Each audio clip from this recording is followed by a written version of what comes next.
إن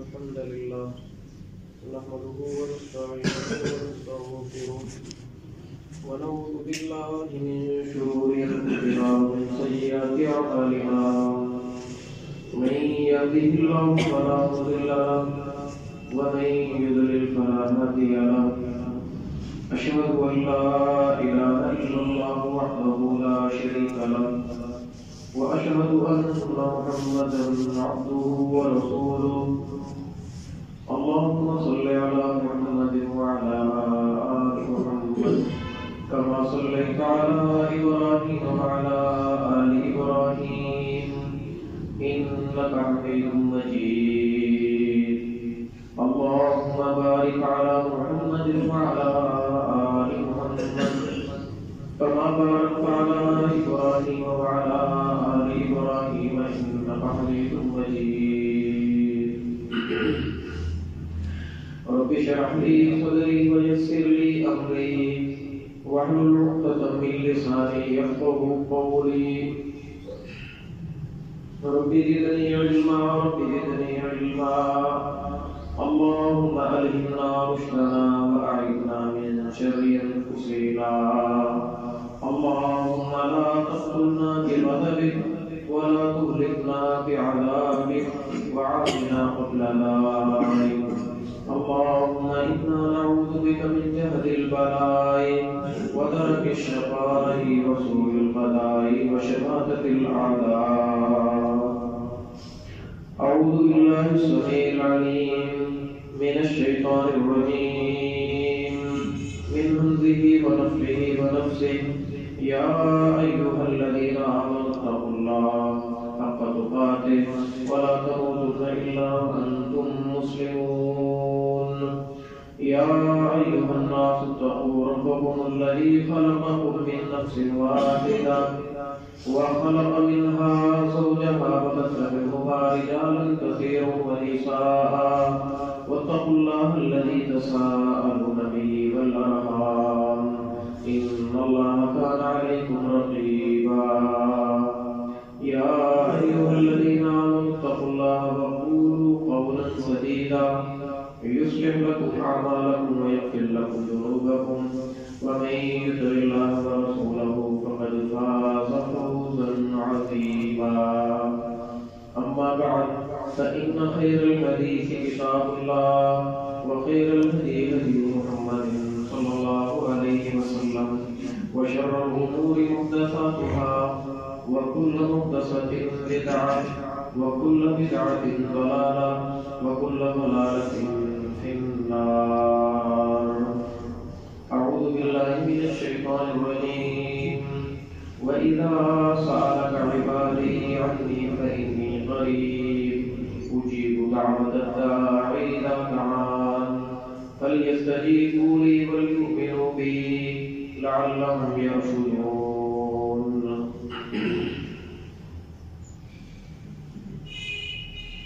اور جب میرے بندے آپ سے میرے بارے میں پوچھیں تو ان کو بتلائیے میں بالکل قریب ہوں جب بھی کوئی پکارنے والا پکارے چاہیے کہ یہ لوگ مجھے ہی پکارے مجھے جواب دے اور مجھ پر ایمان لائیں تاکہ یہ ہدایت یافتہ ہو جائے۔ سورۃ البقرہ آیت نمبر 186 ہے۔ دعاؤں کے ادب کے حوالے سے بات چل رہی تھی۔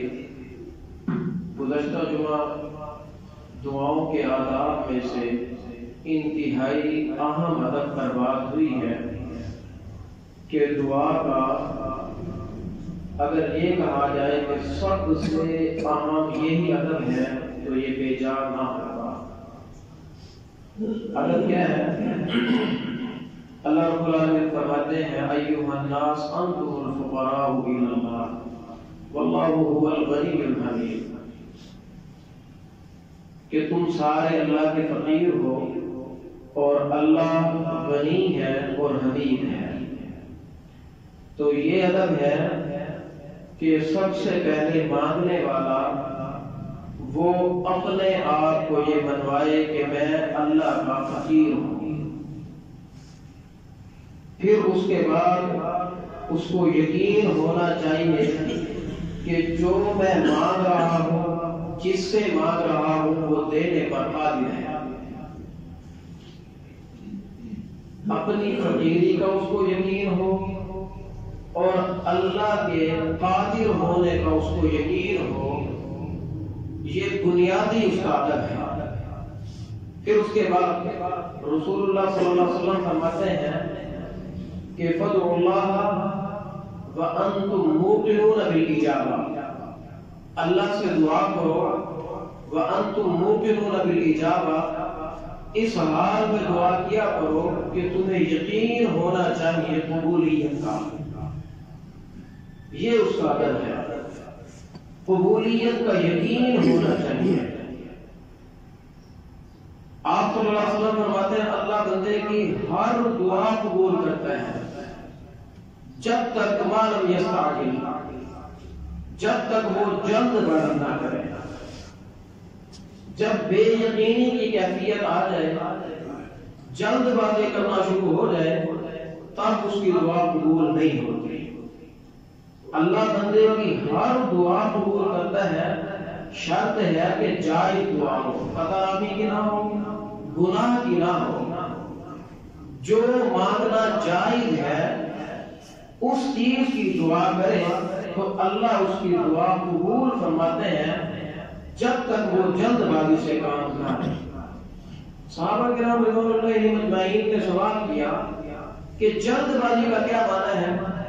آپ صلی اللہ علیہ وسلم فرماتے ہیں جلد بازی کا یہ معنی ہے کہ بندہ کچھ عرصہ دعا کرے، اس کے بعد کیا کہے، نظریہ بنا لے الخودی، بہت دعائیں کی ہیں قبول نہیں ہوئی۔ اور یہ کمی تقریباً معاشرے میں ہر فرد میں 2-4 دفعہ اس نے مانگی ہوتی ہے، دعا 5-10 دفعہ مانگی ہوتی ہے، پھر اس سے تجھے بہت دعائیں کی ہیں۔ یہ جملہ ہی اللہ کو ناپسند ہے۔ بہت دعائیں کی ہیں جب کوئی اور حل ہونا چاہیے۔ کئی لوگ ہوتے ہیں بیٹوں کے رشتے کے حوالے سے پریشان، کچھ مرض بیماری کے حوالے سے پریشان، کچھ بے روزگاری کے حوالے سے پریشان، اور کسی کو کوئی اور پریشانی ہوتی ہے۔ جب وہ بات کرتے ہیں، ہم کہتے ہیں جو ضرورت کا مشورہ ہوتا ہے وہ مشورہ دیا جاتا ہے، اور ساتھ یہ کہا جاتا ہے کہ دعا کریں جی، دعا کریں۔ ہم ان کو مشورہ دیتے ہیں آپ یقین سے دعا کرو، وہ کہتے ہیں جی 5 سال ہو گیا دعائیں کر رہا ہوں۔ یہ جملہ اللہ کو ناپسند ہے، یہ جملہ کبھی نہ بولے۔ اچھا بولنا بھی نہیں ہے، اور جس ذات کے ساتھ آپ کا تعلق ہے، اللہ کے ساتھ تعلق ہے، اور یہ جملہ اسی ذات کو ناپسند ہے، اللہ کو ناپسند ہے کہ اللہ کا بندہ کہے بہت مانگا قبول نہیں ہو رہا۔ اور اللہ وہ ذات ہے جو علیم بذات الصدور ہے، سمجھے؟ زبان سے بھی نہ بولے، اور بعض دفعہ وہ درس سن کر، جمعہ سن کر اس مسئلے کو سمجھ جاتا ہے کہ دعاؤں کے بارے میں یہ جملہ اللہ کو ناپسند ہے کہ بہت مانگا ہے قبول نہیں ہوئی۔ وہ زبان سے کہنا بند کر دیتا ہے، لیکن دل کے اندر اس کے یہی ہوتا ہے چلو ایک دفعہ پھر مانگ لیتے ہیں مولوی صاحب کے کہنے پر، ہوتی تو نہیں ہے قبول۔ وہ علیم بذات الصدور، ذات کے ساتھ آپ کا تعلق ہے، دل کی گہرائی میں پیدا ہونے والا خیال وہ پیدا بات پہ ہوتا ہے، رب العالمین اس کو پہلے جانتا ہے کہ یہ کیا پیدا ہونے والا ہے۔ دعائیں قبول کروانا چاہتے ہو، اس ادب کو سیکھو۔ ایک تو یہ جملہ بند کر دو، بہت کی دعائیں۔ دوسرا اس جملے کی بدبو، اس جملے کی جڑ دل سے بھی نکال دو، پھر یقین کر لو آپ کی دعا اس کا نتیجہ آپ کو نظر آئے گا۔ اس حوالے سے نبی یعقوب علیہ السلام کی زندگی کو آپ پڑھ کر دیکھیں، ننھا بچہ، جس بچے کی ماں فوت ہو چکی ہے، باپ کے پاس دوسری بیوی ہے اور دوسری بیوی سے 10 بیٹے ہیں، اب بتائیں وہ اس بچے کی ماں تو نہیں ہے۔ باپ کو اب اس بچے سے خاص شفقت ہے اور بچہ بھی بڑا پیارا ہے، بڑا پیارا ہے، جس کے حسن کو اللہ نے بیان کیا، جس کے حسن کو دیکھ کر مصر کی شہزادیوں نے ہاتھ کاٹ دیے، جناب یوسف صدیق علیہ السلام۔ سیکھنے بھی بڑی آنا ہے، خواب بچے نے دیکھا، بچہ شکل کا بھی پیارا ہے، بچہ صفات کا بھی پیارا ہے، پھر اس کی ماں فوت ہو گئی ہے، اس دکھ کی وجہ سے باپ کو بڑا پیارا ہے، بڑا پیارا ہے یہ باپ کو، پھر اس پر سونے پر سہاگا، اللہ نے اس کو بچپن میں خواب دکھا دیا کہ اس کو ستارے اور سورج سجدہ کر رہے ہیں، رأیت 11 کوكبا، 11 ستارے چاند اور سورج کو دیکھا سجدہ کر رہے ہیں۔ نبی یعقوب علیہ السلام بھاگ گئے کہ اللہ اس میرے بچے کو نبوت کا تاج اس کے سر پر سجائے گا۔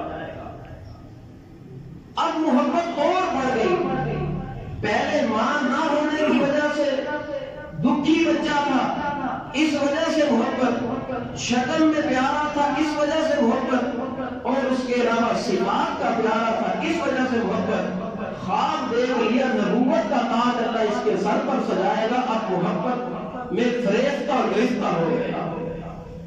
اتنا پیارا بچہ اللہ نے آزمایا، سگے بھائیوں نے، باپ کی طرف سے سگے بھائیوں نے اس ننھے پیارے بچے کو باپ سے جدا کیا، دھوکہ دے کر جنگل میں جا کر کنویں میں پھینک دیا۔ نبی یعقوب علیہ السلام نے کیا فرمایا تھا؟ انما اشکو بثی وحزنی الی اللہ، میں یہ سارا شکوہ شکایت اللہ کی طرف ڈالتا ہوں، اور پھر کیا کہا تھا؟ فصبر جمیل، بہت اچھا صبر کروں گا، میں مایوس نہیں ہوں، مانگتے رہے اللہ سے، مانگتے رہے۔ مفسرین لکھتے ہیں کہ عرصہ 40 سال تک مانگتے رہے، لمبا عرصہ مانگ رہے کہ ہاں، جب کچھ عرصہ رو رو مانگ مانگ، اللہ ننھا بچہ بڑا پیارا تھا، جس کو دیکھ کر آنکھیں ٹھنڈی ہوتی تھی، اللہ تم نے وہ مجھ سے جدا کر دیا، حتیٰ کہ رو رو کر باپ کی بینائی ختم ہو گئی، باپ کی بینائی ختم ہو گئی، لیکن بینائی آنکھ کی ختم ہوئی ہے، دل کا یقین اللہ پر پورا پورا موجود ہے۔ مفسرین لکھتے ہیں 40 سال کے بعد ایک دن نبی یعقوب کہنے لگے مجھے یوسف کی خوشبو آ رہی ہے، وجاء بشیر، خوشخبری والا بھی آ گیا ادھر سے، بچوں نے تبصرہ یہ کیا بابا کیا ہو گیا ہے؟ اس کی تو ہڈیاں ہی قبر کی مٹی کھا گئی، درندے کھا گئے، اس کو بھیڑیے کھا گئے، نہیں اترتا آپ کے دل سے یوسف۔ یعقوب علیہ السلام نے فرمایا میں جس سے مانگ رہا ہوں اس پر یقین ہے یوسف آئے گا۔ آیا یا نہیں آیا؟ آ گیا۔ تو پھر کبھی بھی دعاؤں میں یہ نہیں کہنا بہت مانگا ہے قبول نہیں ہوئی، دیر آئے درست آئے۔ اللہ رب العالمین آپ سے یقین کریں، آپ اپنے ساتھ اتنی محبت نہیں کرتے، کر نہیں سکتے جتنی آپ سے محبت آپ کا رب کرتا ہے۔ اس پر یقین کر کے تو دیکھیں، آپ کا رب آپ پر بہت محبت کرنے والا ہے، بہت محبت کرنے والا ہے۔ یہ یقین بنا لیں کہ مجھے اپنی جان سے اتنی محبت نہیں، میری ماں کو میری جان سے اتنی محبت نہیں، میرے باپ کو مجھ سے اتنی محبت نہیں جتنا میرے پالنے والے اور پیدا کرنے والے کو مجھ سے محبت ہے۔ وہ اتنی محبت کرنے والا ہے، اور بندہ اس سے آہوازی کر کے مانگے وہ نہ دے، یہ ہو سکتا ہے؟ وہ دیتا ہے، واللہ جب ہمیں نہیں مل رہا ہوتا ظاہراً اس میں ہمارا فائدہ ہوتا ہے۔ اللہ کی قسم اگر اٹھا کر کہوں، میں قسم میں جھوٹا نہیں ہوں، اگر ہمارے بات کو اللہ رب العالمین فوراً قبول کر دے، ہم خود فتنوں کے کشفار ہو جائیں۔ کئی دفعہ ہم کیا کیا مانگ رہے ہوتے ہیں، ظاہراً ہمیں بہت وہ چمکتی ہوئی چیز سونا محسوس ہو رہی ہوتی ہے، ہم اس کی ظاہری چمک کو دیکھ کر فوراً مانگ لیتے ہیں اللہ یہ مجھے دے۔ اللہ کو تو پتہ ہے یہ بھولا بندہ، اس کو یہ مل گئی، اس کی وجہ سے یہ جہنم کا ایندھن بن جائے گا۔ اللہ آپ کو جہنم کا ایندھن نہیں بنانا چاہتا، اللہ آپ کے جملوں کی قدر کرتا ہے، اللہ کرامن کاتبین کے ذریعے سے محفوظ کروا کے ذخیرہ آخرت کو بلوا دیتا ہے۔ یقین تو کریں۔ تو دعاؤں کے آداب میں سے پہلا اور بنیادی ادب یہ ہے اپنے آپ کو فقیر تسلیم کریں، اللہ کو غنی تسلیم کریں، یقین کے ساتھ پھر دعاؤں میں جلد بازی سے کام نہ لیا کریں۔ اور جلد بازی کی وضاحت امام الانبیاء جناب محمد رسول اللہ صلی اللہ علیہ وسلم نے خود فرما دی۔ جلد بازی یہ ہے کہ بندہ کچھ ایسا دعا کرے، دعا کرنے کے بعد مایوسی کا جملہ بولے جی کوئی اور حل ہوتا ہے، یہ دعائیں بہت کی ہے، یہ جملہ آپ کے مالک کو پسند نہیں ہے، اللہ کو پسند نہیں ہے۔ یہ جملہ زبان سے بولنا بھی بند کریں، دل کے اندر سے اس جملے کی جڑ کو ختم کریں، پھر اللہ پر یقین کریں کہ اللہ آپ سے محبت کرنے والا ہے اور سب سے بڑھ کر محبت کرنے والا ہے۔ آپ علیہ الصلوۃ والسلام ان دعاؤں کی قبولیت کے متعلق فرماتے ہیں کہ دعا 3 طریقوں کی قبولیت سے خالی نہیں ہوتی۔ اللہ کا بندہ مانگے اور اللہ نہ دے، اللہ کی شان کے خلاف ہے۔ جو اللہ خود کہتا ہے وَإِذَا سَأَلَكَ عِبَادِي عَنِّي فَإِنِّي قَرِيبٌ، میرے بندے آپ سے پوچھے، آپ سے سوال کریں، میرا تعارف پوچھیں تو ان کو بتاؤ انی قریب اجیب دعوت الداعی اذا دعان، مانگنے والوں کی وہ مانگ کو پورا کرتا ہے اور پھر پورا نہ کرے۔ ہو سکتے ہیں یہ جملہ کہ دعا قبول نہیں ہوئی، ضائع ہو رہی ہے دعائیں، یہ اس آیت کا انکار اس کی طرف لے کر جانے والا یہ جملہ ہے جو اللہ خود کہتا ہے مانگو میں دیتا ہوں، یقین کرو وہ دیتا ہے۔ بعض دفعہ وہ ملنا ہمیں سمجھ نہیں آ رہا ہوتا، آپ علیہ الصلوۃ والسلام نے اس کی وضاحت فرمائی 3 طرح سے وہ قبولیت سے خالی نہیں ہوتا۔ ایک یہ کہ جو آپ نے مانگا آپ کے حق میں اگر بہتر ہے تو آپ کو بعینہ ہی وہی اللہ دے دیتا ہے۔ مثلا رب سے دعا کی ربی حب لی من الصالحین، اللہ نیک بیٹا دے، اللہ نے نیک بیٹا دے دیا۔ جو آپ نے مانگا تھا وہ آپ کی مانگ مل گئی، پورا پورا آپ کو مل گیا۔ دوسرا یہ ہے کہ آپ نے اللہ سے مانگا، اللہ نے دیکھا، اللہ تو آپ کو جانتا ہے، اللہ کو تو محبت ہے کہ کس کے حق میں اولاد بہتر ہے، کس کے حق میں نہ ہونا بہتر ہے، اللہ اس کو دیتا نہیں اس لیے کہ اللہ رب العالمین نے قبول نہیں کی، رد کر دی، نہیں، اللہ اس لیے نہیں دیتا اس لیے کہ قیامت والے دن اس کے لیے ذریعہ نجات بن جائے۔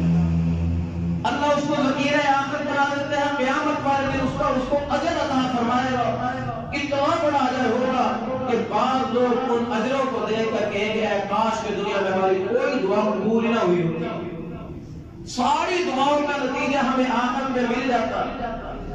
اور بعض دفعہ تیسری صورت یہ ہوتی ہے کہ اللہ رب العالمین آپ ایک چیز مانگ رہے ہیں وہ نہیں دیتا بلکہ اس کے متبادل کوئی اور چیز دے دیتا ہے، یا پھر اس طرح کرتا ہے کہ اللہ رب العالمین اس مانگ کے برابر آپ کے مانگنے کی وجہ سے آپ پر کوئی مصیبت آنے والی تھی، آپ کے نہ مانگنے کی وجہ سے آپ کے دعائیں مانگتے تو اللہ آپ سے مصیبت ڈال دیتا ہے۔ مثال دیتا ہوں، مثلاً کسی بندے پر فالج پڑنے والا تھا، کتنی بڑی مصیبت ہے اللہ نے محفوظ فرمائے، وہ صرف نبی کریم علیہ الصلوۃ والسلام کی سنت پر عمل کرتے ہوئے صبح و شام دعائیں پڑھنے والا ہے، وہ دعاؤں کا اہتمام کرنے والا ہے، وہ اللہ سے ہر وقت یہ دعا مانگتا رہتا ہے اللہم لا تقتلنا بغضبک ولا تمرضنا بعذابک، اللہ اپنے غصے کے ذریعے سے مجھے قتل نہ کرنا، اپنے عذاب کے ذریعے سے مجھے ہلاک نہ کرنا۔ اسی طرح وہ کہتا ہے اعوذ بکلمات اللہ التامات من شر ما خلق، اللہ اپنی مخلوقات کے شر سے مجھے تو بچانے محفوظ کر۔ وہ دعا پڑھتا ہے، دعا کی برکت سے کیا ہوتا ہے جس دن اس پر فارغ پڑنا تھا وہ دعا پڑھ لیتا ہے، اللہ فارغ کو ٹال دیتا ہے، آپ کو پتہ ہی نہیں ہوتا دعا قبول ہو چکی ہوتی ہے، آپ کو پتہ ہی نہیں ہوتا قبول ہو چکی ہوتی ہے۔ کئی دفعہ آپ نے دیکھا ہے کہ بندہ ایکسیڈنٹ ہوتا ہے بالکل گاڑی کے قریب اور ظاہری آثار کوئی بھی نہیں ہوتے بچنے والے، لیکن صحیح سلامت بچ کر آ گیا ہوتا ہے، اس کے نتیجے اس کی اس دعا کا نتیجہ ہوتا ہے۔ اگر خدا نہ خواستہ وہ صبح دعا نہ کر کے آیا ہوتا تو اب اس کا بڑا نقصان ہونا تھا۔ دعا کا نتیجہ یہ ہوا کہ اللہ نے اس کو بڑے نقصان سے بچا لیا۔ اور اب یہ بندہ بولے کہ میری دعا قبول نہیں ہو رہی تو یہ اس کی نادانی ہے، اپنی نادانی کو رب کے ذمہ نہ لگایا کرو۔ اللہ تو فرماتا ہے وَإِذَا سَأَلَكَ عِبَادِي عَنِّي فَإِنِّي قَرِيبٌ أُجِيبُ دَعْوَةَ الدَّاعِ إِذَا دَعَانِ فَلْيَسْتَجِيبُوا لِي وَلْيُؤْمِنُوا بِي۔ ایمان تو رکھو، یقین تو کرو، لَعَلَّهُمْ يَرْشُدُونَ، تاکہ تم رشد و ہدایت والے بن جاؤ۔ تو محترم بھائیو، جب خالق کے ساتھ آپ جڑنا چاہتے ہو دعا کے ذریعے سے تو پھر اس انداز پر جڑو جیسا کہ اللہ نے خود جوڑنا پسند کیا ہے، جیسا کہ رسول اللہ صلی اللہ علیہ وسلم نے آپ کو اللہ کے ساتھ جوڑا ہے۔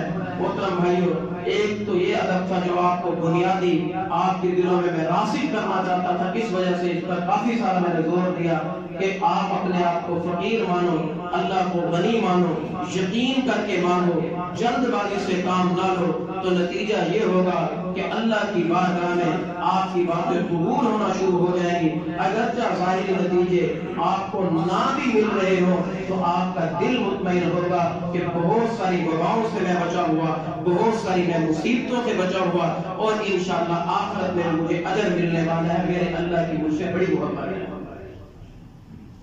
اس کے بعد دعاؤں کی قبولیت میں جو دوسرا اور عام ادب ہے وہ یہ ہے کہ آپ جو جائز وسیلے ہیں، لفظوں پر غور کرنا ہے، جو مربجہ وسیلہ ہے اس پر میں تفصیلی بات کر چکا ہوں، شریعت کی روح سے وہ قطعاً جائز نہیں ہے کہ بحق کے فلاں کے وسیلے سے یہ جملے بولنا جائز نہیں ہے، بلکہ جو جائز وسیلہ ہے قرآن سے ثابت ہے، اپنا حدیث رسول صلی اللہ علیہ وسلم سے ثابت ہے، دعاؤں کی قبولیت میں جائز وسیلے کو اپنانا، جائز وسیلے کو اپنانا یہ بھی ایک بنیادی ادب ہے۔ جائز وسیلے کیا ہے؟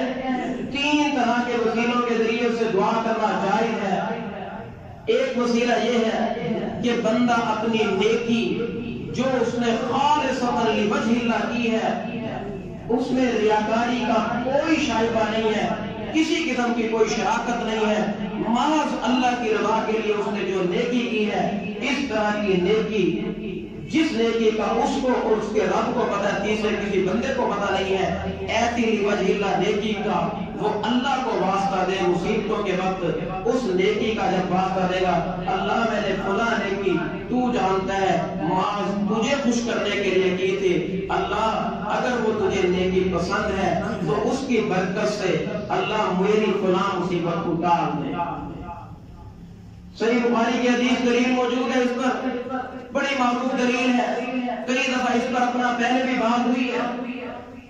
آپ صلی اللہ علیہ وسلم فرماتے ہیں 3 بندے تھے، روزی روٹی کی تلاش میں جنگل میں نکلے، جب دور جنگل میں جا رہے تھے تو اچانک جنگل میں طوفان آیا، بارش شروع ہو گئی، آندھی چلی، تینوں نے پناہ کے لیے ایک پہاڑ پر چڑھے، ایک پہاڑ کی غار میں جا کر چھپ گئے، طوفان تیز تھا، پہاڑ کے کنارے سے، پہاڑ کی چوٹی سے بڑا پتھر وہ وہاں سے سرکنے کے بعد غار کے منہ کو آ کر وہ بند کر دیتے، یہ تینوں زندہ گرگور ہو گئے۔ 3 بندے ہیں، یہاں پر یہ بھی آپ کو نقطہ واضح ہوگا کہ اللہ کیسے کیسے قبول کرتا ہے اور کیسوں کی قبول کرتا ہے۔ بتاؤ دنیا کی اس اندھیری غار میں جہاں اللہ کے 3 بندے، کروڑوں بندے دنیا میں موجود ہیں، دنیا والوں کو خبر بھی نہیں ہے، وہاں تک ماں کی رسائی نہیں ہے، باپ کی رسائی نہیں ہے، پوری کائنات والوں کو پتہ نہیں ہے، سائنس والے فیل ہو چکے ہیں کہ وہ 3 بندے کہاں گم ہو گئے ہیں۔ خالق کی نگاہ میں ہے کہ میرے ان کروڑوں اربوں دیکھو انسانوں میں سے میرے 3 بندے فلاں پہاڑ کی پار میں بند ہو چکے ہیں. دیکھو تو صحیح اللہ کی قدرت ہے. 3 بندے ہیں غار میں بند ہو چکے. پتھر اتنا بڑا تھا, تینوں نے اندر سے مل کر زور لگایا, تینوں کا زور ختم ہو گیا. وہ پتھر اپنی جگہ سے ہلا تک نہیں. یہاں تک کہ حدیث میں آتا ہے آپ علیہ الصلوۃ والسلام فرماتے ہیں تینوں بندے زندگی سے مایوس ہو کر اب بیٹھ گئے. اب بتاؤ اس غار میں اندھیری میں ان کو کون کھانا دے کر جائے گا, کون ان کو پانی پلا کر جائے گا, کہاں ان کی ماں اگر ان کے ساتھ خیر خائی کرے گی, کہاں دنیا کے اسباب و وسائل ان کو ڈھونڈے گے, تلاش کرے گا, بھلا کون ان کو ڈھونڈے گا. لیکن اللہ کی نگاہ سے وہ اجل نہیں ہے. انہوں نے وہاں پر تینوں نے بیٹھ کے اندھیرے میں وہاں مشورہ کیا کہ اب سارے دروازے بند ہو گئے ہیں, ایک حل ہے زندگی پر نگاہ دوڑاؤ, حاصل کو اپنا محاسبہ کرو. محترم بھائیو, بڑا لمحہ فکریہ ہمارے لیے. اگر وہ 3 بندے غار میں پھنس گئے, اس طرح کی مصیبت میں پھنس گئے, تو ہم میں سے بھی کوئی بعید نہیں ہے کوئی اس طرح کی مصیبت میں کوئی پھنس جائے. ان تینوں کے پاس ایک نیکی تھی, اللہ کو واسطہ دے کر وہ جان چھڑوا کے خدا نہ خواستہ تصور کریں میں اور آپ اس طرح کی مصیبت میں پھنس چکے ہیں. بتاؤ آپ کی 50 سالہ 30 سالہ 20 سالہ یا 70 سالہ زندگی میں کوئی ایک نیکی ہے اس طرح جس کا واسطہ اللہ کو دے کر آپ منوائیں؟ اگر ہے تو الحمدللہ, اگر نہیں ہے تو آج اللہ سے سچی معافی مانگو اور کوئی اس طرح کی نیکی اپنے لیے بنانے کی کوشش کرو. تینوں بندوں نے وہاں پر بیٹھا اپنی زندگی پر ماضی پر نگاہ دوڑائی, ڈھونڈتے ڈھونڈتے ایک نے کہا ہاں ایک نیکی مجھے یاد آ گئی, دوسرے نے کہا ایک مجھے بھی یاد آ گئی, تیسرے نے کہا ایک مجھے بھی یاد آ گئی. تینوں نے مشورہ کیا, اللہ سے دعا کرتے ہیں. ایک نے اپنی نیکی کا واسطہ دیا. نیکی کیا تھی؟ اس نے کہا اللہ تو جانتا ہے کہ میرے چھوٹے بچے ہیں اور میرے بوڑھے ماں باپ بھی موجود ہیں. میں اپنے بچوں پر بوڑھے ماں باپ کو ترجیح دیتا ہوں. سارا دن بکریاں چرانے کے بعد بوڑھے ماں باپ کو پہلے دودھ پلاتا ہوں, بچوں کو بعد میں پلاتا ہوں. محترم بھائیوں, والدین والے ہوں, اکثر والدین والے ہیں جن کے والدین فوت ہو گئے, اللہ ان کے والدین کو غریق رحمت فرمائے جو عقیدہ توحید پر فوت ہوئے. جن کے والدین حیات ہیں قدر کرو, خدا را قدر کرو. یہ تو وہ نیکی کا دروازہ ہے آپ کے لیے. دنیا کی مشکلوں میں جب پھنسو تو اس نیکی کا واسطہ دے کر اللہ سے نجات لو. والدین, اللہ بچوں پر والدین کو ترجیح دیتا تھا. آج دنیا کا پارسا سے پارسا, ایک طرف بچہ مریض ہو, ایک طرف ماں بستر مرگ پر تڑپ رہی ہو, ماں کو نہیں دیکھتا بچے کی طرف جاتا ہے. میں یہ نہیں کہہ رہا کہ بچے کا علاج نہ کروائیں, لیکن میں یہ کہہ رہا ہوں کم سے کم جتنی اپنے بچے کی تکلیف کا تو احساس کرتا ہے اتنی ماں اور باپ کی تکلیف کا تو احساس کرنے والا بن جائے. واللہ اگر آج اولادیں بوڑھے ماں باپ کئی دفعہ آ کر اپنی اولادوں کا شکوہ کرتے ہیں, رو دیتے ہیں, دعائیں پوچھتے ہیں, بڑا دکھ ہوتا ہے. یہ ماں باپ آپ صرف ان کا اتنا احساس کریں, بیمار ماں باپ کو آپ دوائی نہیں لے کر دے سکتے اگر آپ کی استطاعت نہیں ہے, آپ مالی طور پر کمزور ہیں, ان کی مرض بڑی ہے, اگر آپ دوائی لے کر نہیں دے سکتے, کیا ہاتھ ٹوٹ گئے ہیں سر بھی نہیں دبا سکتے, پاؤں بھی نہیں دبا سکتے, ٹائم بھی نہیں دے سکتے. آپ تجربہ کر کے دیکھیں, بوڑھی ماں کے ساتھ آپ روزانہ کی بنیاد پر جب آپ ڈیوٹی سے واپس آتے ہیں, سونے سے پہلے صرف 15-20 منٹ, آدھا گھنٹہ یا 1 گھنٹہ ماں کے پاس بیٹھ جاؤ, ہلکے ہلکے ہاتھوں سے اس کے پاؤں دباتے رہو, اس کے سر کو دباتے رہو, یا اس کے ساتھ بیٹھ کے صرف دن کے حال وال بانٹتے رہو. انشاءاللہ کچھ دن یہ کرو, اس کے بعد ٹیسٹ کرو, ماں کی طبیعت صحیح ہو جائے گی انشاءاللہ. باقی تو شفا اللہ نے دینی ہے. کتنے بوڑھے صرف اسی وجہ سے اداس ہے, ہم نے غیروں کے طریقے کی نقالی کی, ہم نے اپنے آپ کو اتنا مصروف کیا کہ بوڑھوں کو ہم اولڈ ہاؤس میں جمع کروانے کی سوچ رہے ہوتے ہیں. میں ایک پروفیسر کا لیکچر سن رہا تھا, اس نے کسی انگریزی کتاب کا حوالہ دیا, کتاب کا نام یاد نہیں ہے, بات بڑی قیمتی ہے. وہ کہنے لگا انگریز سائنسدان جس نے کتاب لکھی وہ کہتا ہے کہ میں اس نقطے پر اب میں تحقیق کر رہا ہوں کہ مسلمانوں کے بوڑھے جو ہوتے ہیں، مسلمانوں کے بوڑھے وہ بڑھاپے میں جا کر وہ مسلمانوں کے رہنما بن جاتے ہیں، لوگ ان سے مشورے لیتے ہیں اور وہ بڑے بڑے مشکل معاملات میں رہنمائیاں کرتے ہیں، اور جو کافروں کے بوڑھے ہوتے ہیں ان کو اولڈ ہاؤس میں جمع کرایا جاتا ہے اور پاگل ہو جاتے ہیں۔ پاگل ہونے کی جو اس نے وجہ بتائی، اس نے تو اپنی تحقیق کے مطابق یہ وجہ بتائی، وہ وجہ بھی درست ہے، اور باقی بعض دفعہ جو ظاہری حالات ہوتے ہیں وہ بھی ایسوں کو پاگل کر دیتے ہیں۔ آپ تجربہ کریں ایک سمجھدار آدمی کے ساتھ اس طرح کا رویہ اختیار کیا جائے، کچھ عرصے بعد وہ پاگل ہو جائے گا۔ اس نے وجہ یہ بتائی کہ سائنس یہ کہتی ہے کہ ایک بندہ 24 گھنٹے کے اندر اس کے پاس اتنا وقت ہونا چاہیے، یا چند لمحے یا چند منٹ یا چند گھنٹے، اس کا دماغ جو ہے وہ نیچے ہونا چاہیے اور اس کا دل اوپر ہونا چاہیے، اور یہ کیفیت سجدے میں بدلی ہے۔ دل جب اوپر ہوتا ہے، دل کا کام ہوتا ہے خون کو پمپ کرنا، جب یہ نیچے ہے، سر اوپر ہے، جو سجدہ نہیں کرتا اس کا دل پمپ کر کر کے دماغ تک پہنچاتا تو رہتا ہے خون، لیکن دماغ کی جتنی ضرورت ہے اتنی اس کو انرجی نہیں ملتی۔ نتیجہ کیا ہوتا ہے؟ دماغ بڑھاپے میں جا کر 60 70 80 سال کے بعد پاگل ہو جاتا ہے۔ اور جو سجدہ کرتا رہتا ہے، سجدے کی برکت دیکھیں، سجدے کی برکت، دن میں 5 نمازوں میں سجدہ کرتا ہے، جب سجدے میں یہ ماتھا ٹیکتا ہے، دل اوپر ہوتا ہے، اب اوپر سے دل کو پمپ کرنا آسان ہوتا ہے، خون کی جو مطلوبہ ضرورت ہوتی ہے دماغ کو پہنچتی ہے، دماغ کی خوراک پوری ہوتی رہتی ہے، بابے کا دماغ صحیح رہتا ہے۔ سبحان اللہ۔ یہ نماز کا ایک وجہ یہ ہے، یہ وجہ بھی بالکل صحیح ہے، میرا اس پر ایمان ہے، کیونکہ یہ تو سائنس نے تحقیق کر دی، میرا تو سجدے پر ایمان ہے، اس وجہ سے یہ نہ بھی تحقیق کرتے تو سجدے کے کیوں؟ رسول اللہ صلی اللہ علیہ وسلم کی صحیح حدیث آپ فرماتے ہیں اقرب ما یکون العبد، بندہ سجدے کی حالت میں رب العالمین کے سب سے بڑھ کر قریب ہوتا ہے۔ آپ فرماتے ہیں فدعوا بہا، سجدے میں اللہ سے دعائیں کیا کرو۔ جو سجدے میں سر رکھ رکھ کے اللہ سے دعائیں کرے، اللہ اس کو بڑھاپے میں وہ لوگوں کا رہنما نہیں بنائے تو اور کیا ہوگا۔ دوسرا میں بتا رہا تھا ماں باپ کے حوالے سے، میں اپنے موضوع سے ہٹنا نہیں چاہ رہا، صرف آپ کو ایک نقطہ واضح کرنا چاہتا ہوں۔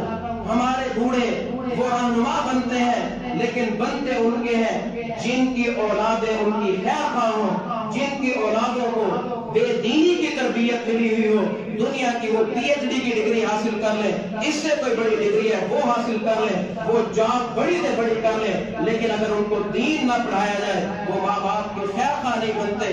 ایسی اولادوں کو ہم نے دیکھا ہے، کروڑوں اربوں روپے ہونے کے باوجود ماں باپ کو وہ ڈھونڈتے ہیں، دوستوں سے مشورہ کرتے ہیں کوئی اچھا اولڈ ہاؤس بتاؤ اس میں ہم نے بوڑھے کو جمع کرانا ہے۔ جس ماں باپ نے آپ کو بڑی محبت اور شفقت سے پالا، ان کو جا کر جب آپ اولڈ ہاؤس میں جمع کرا کے آؤ گے، بتاؤ وہ پاگل نہ ہو تو کیا ہوں گے۔ میں عرض کر رہا تھا دعاؤں کے ادب میں اپنی مخلصانہ نیکی اس کا واسطہ دے کر اللہ سے دعا مانگو، اللہ قبول کرتا ہے۔ غار میں بند ہونے والے بندوں میں سے ایک بندے نے یہ دعا کی، اللہ میرے بوڑھے ماں باپ ہیں، ایک طرف اولاد ہے، ایک طرف بیوی ہے، دوسری طرف میرے بوڑھے ماں باپ ہیں، میں اولاد اور بیوی کے حقوق کی تلفی نہیں کرتا تھا، ان کے بھی حقوق پورے کرتا تھا، لیکن ان پر ماں باپ کو ترجیح دیتا تھا۔ اللہ ان کو بعد میں دودھ پلاتا، ماں باپ کو پہلے پلاتا، ان کی روزی روٹی، بیٹے بھوک تو نہیں لگی، ان سے بعد میں پوچھتا، پہلے جا کر پوچھتا ابا جان بھوک تو نہیں لگی، امی بھوک تو نہیں لگی۔ بڑا افسوس ہوتا ہے کہ ماں باپ دوپہر تک بھوکے بیٹھے رہتے ہیں اور بچوں کو صبح صبح وہ بہترین قسم کے عمدے ناشتہ کرا کے وہ چھوڑ کر آتا ہے۔ کیا ان بوڑھوں کو کوئی حق نہیں ہے؟ پہلے بھائیوں یہ نیکی آپ کے لیے ہے، اللہ نے آپ کو میسر کی ہے تو اس نے یہی نیکی کی۔ اللہ میں دودھ دو کر آیا، میرے ماں باپ کو نیند آ چکی تھی، میں اوپر کھڑا رہا، میں نے کہا کہ ترتیب خراب نہیں کری، دودھ انہی کو پہلے پلانا ہے، حالانکہ ان کی نیند تھی۔ شریعت کے روح سے مسئلہ ایسے ہی ہے، اگر وہ بچوں کو پہلے پلا دیتا تو جائز تھا، لیکن لا علم تھا، اس نے یہ کام کیا، لیکن مخلص بہت تھا اور صادقہ قوموں کے لیے ہے، وہ انتظار کرتا رہا حتیٰ کہ ساری رات کو سوئے رہے۔ اللہ بھی جب آزماتا ہے تو اس طرح آزماتا ہے۔ صبح سورج طلوع ہوا، روشنی کی شعاع پڑی، بوڑھے جاگے، میں نے ان کو دودھ پلایا، بچوں کو بعد میں پلایا۔ اللہ تو جانتا ہے بڑی بڑی قربانی دی، بچے رو رو کے مانگتے ہیں، ان کو نہیں دیا، ماں باپ کو میں نے دیا۔ اللہ تو جانتا ہے میں نے یہ نیکی معاف تیری رضا کے لیے کی تھی، اگر تجھے پسند ہے تو ہمیں اس اندھیری قبر سے، غار سے تو نجات عطا فرما۔ حدیث میں آتا ہے جیسے اس کا جملہ ہی منہ سے پورا ہوا، ادھر غار سے پتھر تھوڑا سا سرکہ اب ایک روشنی کی کرن اندر ہے۔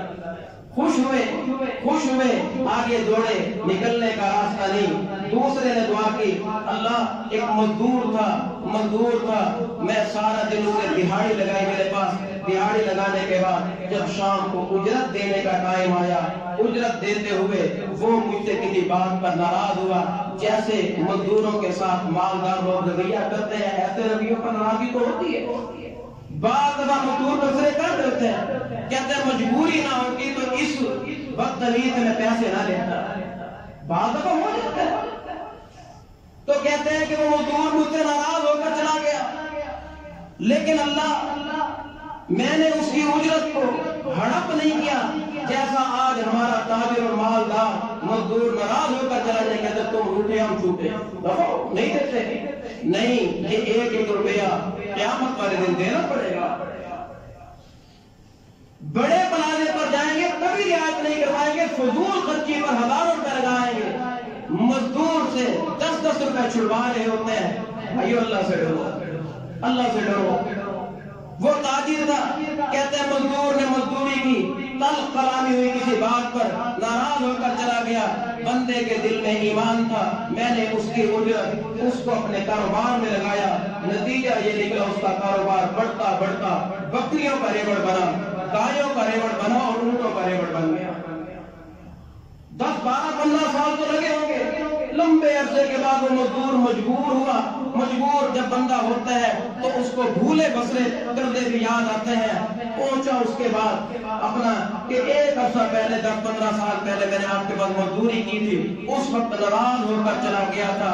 مجبوریاں پھر بڑے بندے کے غصے ختم کر دیتی ہیں۔ ناراض ہو کر چلا گیا تھا، مہربانی کر کے وہ اجرت، وہ دہاڑی مجھے دے دو۔ اس نے ہاتھ پکڑا، کہتا میں تو تیری انتظار میں تھا، اللہ کے بندے بڑا عرصہ ہوا تیری انتظار میں تھا۔ ہاتھ پکڑا، پکڑنے کے بعد ایک باڑے میں لے گیا، کہنے لگا یہ تیری مزدوری ہے۔ وہ حیران ہو گیا، مزدور تھا، کہنے لگا ایک غربت ہے، ایک مجبور ہو کر تیرے پاس ابھی مذاق کرتا ہے مجھ سے۔ کہتا مذاق نہیں کرتا، اللہ قسم تیری مزدوری ہے، ساری بکریاں ساری گائیاں تیری ہیں۔ پھر اس نے قصہ سنایا مزدور کے بارے نیارے ہوئے، خوش ہوا، اس نے دعا دی، یہ ساری بڑی قربانی، وہ کہتا ہے اللہ تو جانتا ہے محض تجھے راضی کرنے کے لیے میں نے کیا تھا، اگر تیری بارگاہ میں یہ میری نیکی پسند ہے تو اللہ ہمیں اس اندھیری غار سے نجات دے۔ حدیث میں آتا ہے پتھر اور سرکہ، لیکن بندے بھی نہیں نکل سکتے تھے، تیسرے بندے کی بھی نیکی سامنے آنی تھی اور ہمارے لیے بھی تو مشعل راہ بننا تھا۔ تیسرے نے دعا کی، اللہ میرے چچا کی بیٹی تھی، میں گندی نگاہ سے میں اس کے ساتھ میں غلط کاری کرنا چاہتا تھا، میں نے سارے غلط کاری کرنے کے حوالے سے حربے استعمال کر دیے، لیکن وہ تیری نیک بندی تھی، وہ میرے حربوں سے بچی رہی۔ ایک دن وہ مجبور ہوئی، چھوٹے چھوٹے بچے اس کے ہیں، فاقے اس کے گھروں میں آئے، اور جب ماں بچوں کے فاقے دیکھتی ہے تو بعض دفعہ عزت بیچنے پر بھی مجبور ہو جاتی ہے۔ اللہ ایسی مجبوریوں سے محفوظ فرمائے۔ میرے پاس آ گئی، کہنے لگی بھائی چچا کا بیٹا ہے، مہربانی کر، بچے فاقے سے مر رہے ہیں۔ کہنے کا میں تو اسی دن کے انتظار میں تھا، مہربانی کرتا ہوں کھلا مال دوں گا، ساری کفارت کروں گا، میری خواہش پوری کر۔ ماں ہے، بچوں کو رونا کہاں دور سکتی ہے۔ اللہ ایسی مجبوریوں سے ہم سب کو محفوظ فرمانا۔ عزت بیچنے کے لیے تیار ہو گئی، حتیٰ کہ میں اس کی عزت لوٹنے کے لیے اس کے قریب اس حالت میں بیٹھ گیا جو حالت آپ تصور کر سکتے ہو۔ میں جب وہاں پر پہنچا، اس نے کہا اتق اللہ، اتق اللہ بڑا جملہ ہے، بڑا جملہ ہے، ہر جمعے آپ 3 دفعہ یہ سنتے ہو، یا ایھا الذین آمنوا اتقوا اللہ۔ اس نے کہا اتق اللہ، اللہ سے ڈر جا، اللہ سے ڈر جا، اور آنکھ سے آنسو کا قطرہ بھی گر گیا۔ کہتا ہے میرا یہ جملہ اتق اللہ کا جملہ میرے دل پر ایسے لگا اللہ میں فقط تجھ سے ڈر گیا، اب کوئی رکاوٹ نہیں تھی، اس گناہ میں کوئی رکاوٹ تھی؟ کوئی رکاوٹ نہیں تھی، میں کھل کر اپنی خواہش پوری کر سکتا تھا، اور بڑے عرصے سے اس خواہش کو پورا کرنے کی تمنا تھی۔ اللہ میں نے اپنی خواہش کو ترک کیا تیرے ڈر کی وجہ سے۔ اللہ یہ نیکی اگر تجھے قبول ہے تو ہمیں نجات عطا فرما۔ حدیث کہتی ہے اس کا جملہ پورا ہوا، پتھر وہاں سے سرکا اور راستہ پورا کھل گیا راستہ۔ محترم بھائیوں، دعائیں قبول کروانا چاہتے ہو تو ایسا ایمان اپنا لو، آپ کے پاس نام اعمال میں اگر اس طرح کی نیکیاں آنا شروع ہو جائیں کہ جو نیکیاں ہر قسم کی شراکت سے پاک ہو، محض اللہ کی رضا کے خاطر کی گئی ہوں، تو ایسی نیکیوں کا اللہ سے واسطہ دے کر مانگنا شروع کرو اور اللہ فوراً تمہیں دینا شروع کر دے گا۔ اللہ مجھے بھی ایسی نیکیاں کرنے کی توفیق عطا فرمائے، آپ سب کو بھی ایسی نیکیاں کرنے کی توفیق نصیب فرمائے۔ اور محترم بھائیوں، ان تین بھائیوں کی نیکیوں میں سے ایک کی نیکی کیسی؟ اتقوا اللہ، اللہ سے ڈرنا، اللہ سے ڈر کر گناہ چھوڑا۔ میں آخر میں یہی بات کہتا ہوں، اتقوا اللہ، اللہ سے ڈر کر اپنے گریبان میں جھانکو، ایک ایک گناہ چھوڑنے کا تو وعدہ کر کے جاؤ۔ جو داڑھی کاٹ رہا ہے وہ کہ اللہ میں تجھ سے ڈر کر یہ گناہ ترک کرتا ہوں، اس کو معاف رکھنا۔ جو نماز میں سستی کر رہے ہیں، اللہ تجھ سے ڈر کر میں نماز میں پابندی کرنے والا بن رہا ہوں۔ جس کا ماں باپ سے رویہ غلط ہے، اللہ میں نے سن لیا اتقوا اللہ سے تو راضی ہوتا ہے، اللہ میں ماں باپ سے آئندہ بدتمیزی نہیں کروں گا۔ اور جو بیوی کے حقوق کی تلفی کرتا ہے وہ بھی آج اتقوا اللہ سن کر کے اللہ میں گھر والوں کے ساتھ حسن سلوک کرنا شروع کر دوں گا، کیوں تیرے رسول نے فرمایا تھا خیرکم خیرکم لأہلی وأنا